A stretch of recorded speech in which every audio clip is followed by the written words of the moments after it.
ఇప్పుడిప్పుడే తెలుస్తుంది కదా ఏళ్ల తరబడి చేసే మోసం. అంటే మీకు ఒక లేటెస్ట్ ఎగ్జాంపుల్ చెప్తాడు. నిన్న జూబ్లీహిల్స్ ఎన్నికల్లో నేను ఒక మాట చెప్పిన, నాకు జూబ్లీహిల్స్ ఎన్నికతో సంబంధం లేదు భయ్ అని చెప్పిన. సరే అయినా సరే ఒక 15 మంది ఇండిపెండెంట్లు వచ్చి నా దగ్గరికి, అక్క ఇట్లా మేము విత్డ్రా చేసుకుంటాము, ఎవరికి సపోర్ట్ చేయమంటారని అడిగాను. నేను అన్నా నాకు సంబంధం లేదు భయ్ జూబ్లీహిల్స్ ఎన్నిక, మీరు ఎవరి దగ్గరికి అన్నపోండి అని చెప్పి వాళ్ళు చక్క హరీష్ అన్న దగ్గర పోయారు. తర్వాత వాళ్ళు చెప్పిన ముచ్చండి నాకు తెలియదు. చక్క వాళ్ళు హరీష్ అన్న దగ్గర పోయారు. నేనంటే బీఆర్ఎస్ పార్టీ లేను, నేను ఏ పార్టీకి సపోర్ట్ చేయదలుచుకోలేదు కాబట్టి నేను దూరం ఉన్నా.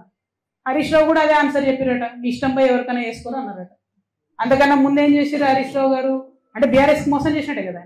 అంతకన్నా ముందేం చేసిరు హరీష్ రావు గారు, ఎలక్షన్ పెట్టక ముందే ఇవోగి పలానా క్యాండిడేట్ని పెడితే మీకు సపోర్ట్ చేస్తా కాంగ్రెస్ కానీ చెప్పపిరట పైకి, వాళ్ళు వద్దన్నారట.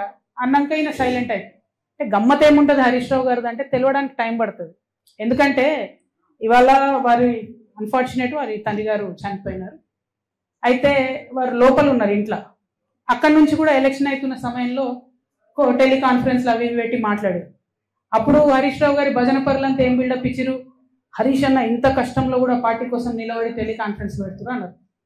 రిజల్ట్ ఉల్టాయే వరకు ఏం భజన మొదలుపెట్టింది నిన్నటి నుంచి.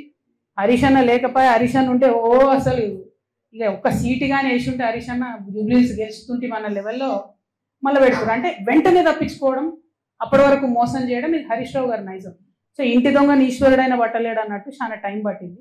ఏదో నాకు తెలిసింది కాబట్టి నేను గట్టిగా మాట్లాడుతున్నా కాబట్టి నన్ను బయట హరీష్